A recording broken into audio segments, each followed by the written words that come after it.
Death is something none of us can avoid. When that time comes, how will we want to distribute our assets after our death? Do we really need a will? Let's dive in. First and foremost, what is a will? No, we are not talking about determination to do something in death. A will is a legal document that gives specific instructions for the distribution of your assets like your money, property, and possessions after your death. Wills can help prevent your assets from falling into wrong hands, especially if you have lots of valuable assets to distribute. But what happens to assets if you do not have a will? A person that dies without leaving a valid will is referred to as having died intestate. Their assets will then be distributed in accordance to the intestacy law under the Intestate Succession Act, also known as ISA. The ISA will distribute your assets accordingly. If you are not married, your assets will be distributed equally between your parents. And if you're married without children, half of your assets will go to your spouse and then the other half will be split between your parents. If you're married with children, half of your assets will go to your spouse while the other half will be split equally amongst your children. So with that knowledge, who can then write a will? To be eligible to write a valid will, you have to be at least 21 years old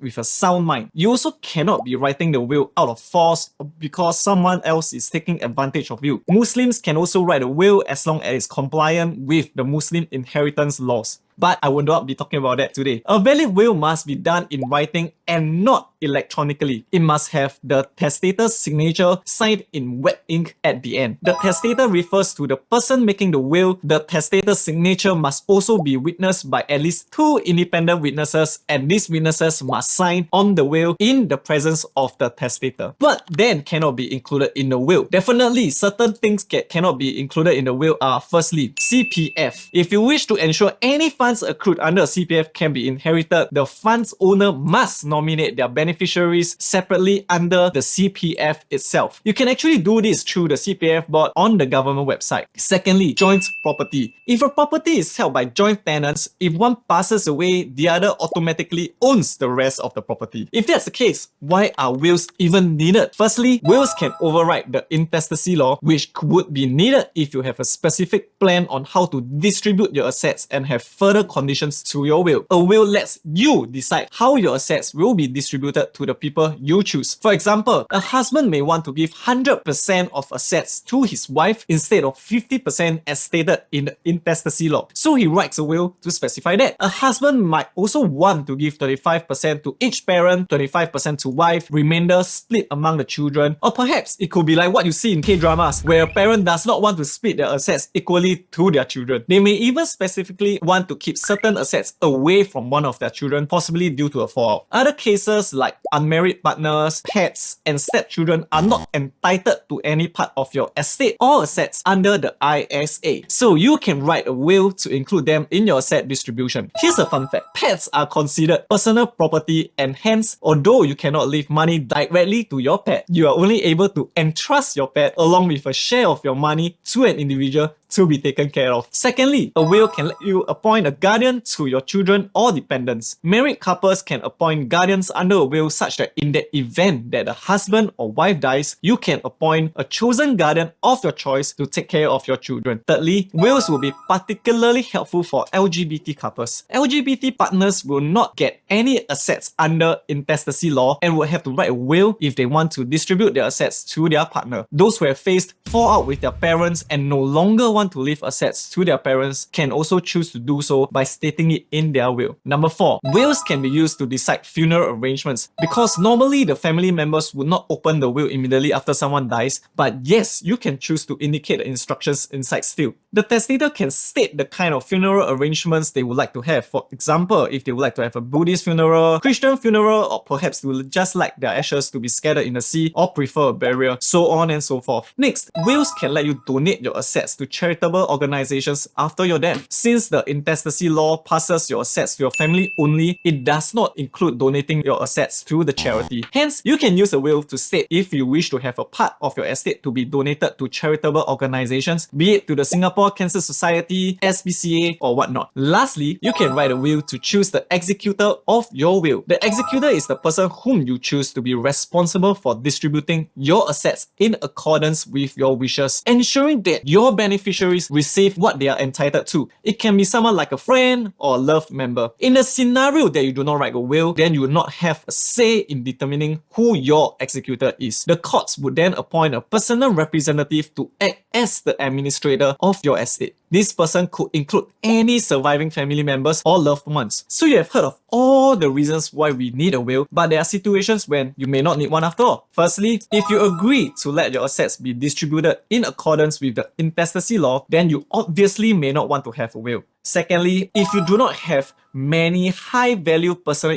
assets to be distributed to your loved ones, instead of writing a will, you can actually engage the public trustee to distribute them to your loved ones. The public trustee is a government body that administers the estates of deceased people if the value of the estate does not exceed SGD $50,000. If you own a HDB flat, which is very likely, then this might not be applicable. In accordance with the provisions under the ISA, the public trustee is not able to help if there are any outstanding debts, liabilities, conflicting claims to the estate, and lawsuits involving the deceased. They would also not be able to step in if there are disputes amongst the beneficiaries. On a side note, many people think that if they have few assets, they are not able to write a will. But that is not true. Even if you only have one asset, you can still choose to write a will if you have a specific manner of distributing your assets. No matter how simple or complex your personal circumstances are, a will may end up being the best way to ensure your last wishes are honored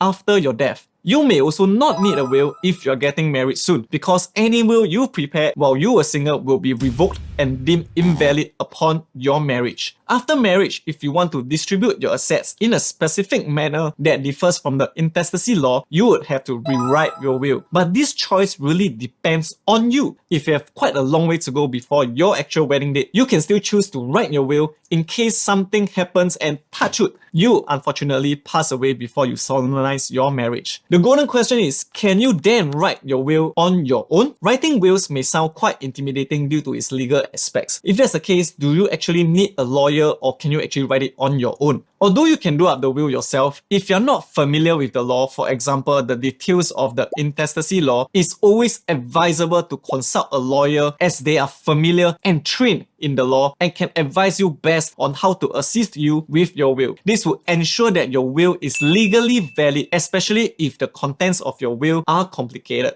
Furthermore, a wrongly drafted will can cause a significant trouble as it can result in disputes and extensive court proceedings to settle what your intention was when you were doing the will. As you, the testator, would have passed by then, the court will only be able to rely on other evidence to decipher how your estate should be distributed. In the event you wish to amend your will while you're still alive, your lawyer can even help you draw up an attachment known as a codicil that states the changed details of the will properly. Hence, letting a lawyer assist in your will preparations can help prevent any potential errors that may occur if you were to write the will on your own. If you do not wish to hire a lawyer to draft your will, there are also some financial consultants who can help you draft your will. Financial consultants who are IBF certified or have taken certain practices like the AEPP in short, which is also known as Associate Estate Planning Practitioner course or Certified Financial Planner course or Singapore College of Insurance courses, are certified to help advise your will in Singapore. At the same time, they can also assist you in estate planning. However, if you do not have a trusted financial consultant and if you do not want to pay lawyer fees, you can actually use OCBC's Will Generator, which is free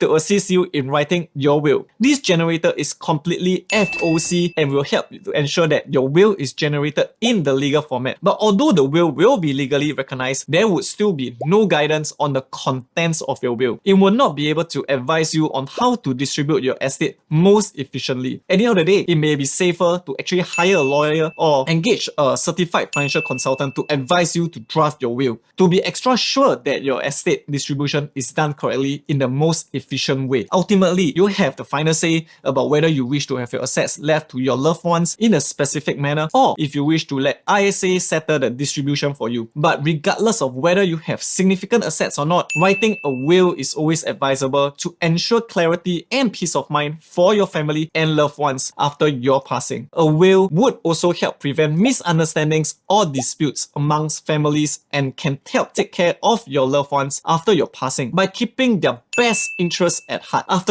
all, life is short. We want to ensure our loved ones will be taken care of after our passing. Once again, my name is Sean. I hope this content is actually useful to you. So remember, please do up your will before it's too late. Thank you and see you next week.